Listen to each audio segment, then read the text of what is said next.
जब किसी व्यक्ति को पता लगता है कि उसका वज़न बढ़ गया है और उसे अब वज़न कम या नियंत्रित करने की आवश्यकता है, तो वह व्यक्ति इतने ज़्यादा जोश में भर जाता है वज़न को कम करने के लिए कि अनजाने में कुछ ऐसी गतिविधियां करने लगते हैं जिससे शरीर को हानि होने लग जाती है।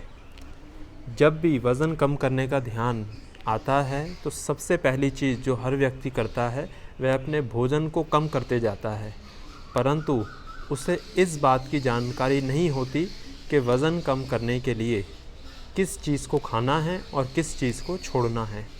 क्योंकि हमारे शरीर को नियमित रूप से प्रतिदिन कुछ सीमित मात्रा में पोषक तत्वों की आवश्यकता होती है जो हमें भोजन से प्राप्त होते हैं, जिसमें अनेक प्रकार के vitamins, minerals, calcium, protein, manganese, magnesium, sodium, carbohydrate आदि बहुत सारे पोषक तत्व होते हैं जिन्हें हमारा शरीर धारण करता है। उससे शरीर के अन्य क्रियाकलाप चलते हैं और शरीर का विकास होता है। परंतु जब भोजन को कम किया जाता है वज़न कम करने के लिए, तो इस बात की जानकारी नहीं होती कि शरीर को किन पोषक तत्वों की आवश्यकता है।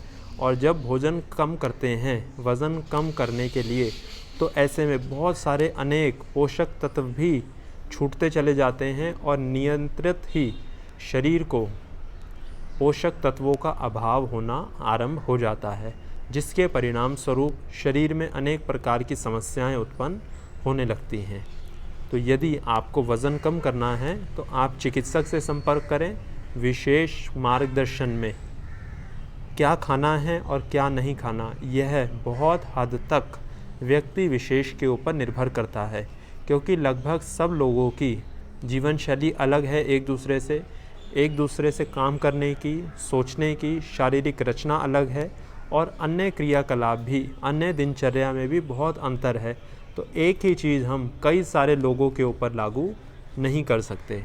कई सारे लोग वीडियो बनाकर बताते हैं कि वज़न कम करने के लिए ये खाओ या ये छोड़ो, और बहुत सारे लोग उसको देख के अपने जीवन में पालन भी करने लगते हैं, परंतु वह भी कहीं ना कहीं बहुत हद तक गलत है।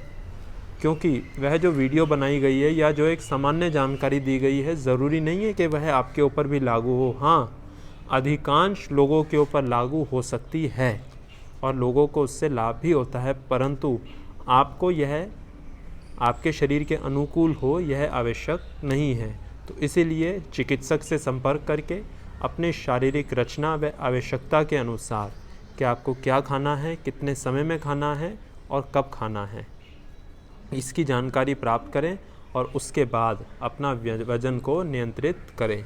स्वयं अपने चिकित्सक ना बने, ऐसा करने से हानि होने की संभावना बनी रहती है और अधूरा ज्ञान सदा ही हानिकारक होता है।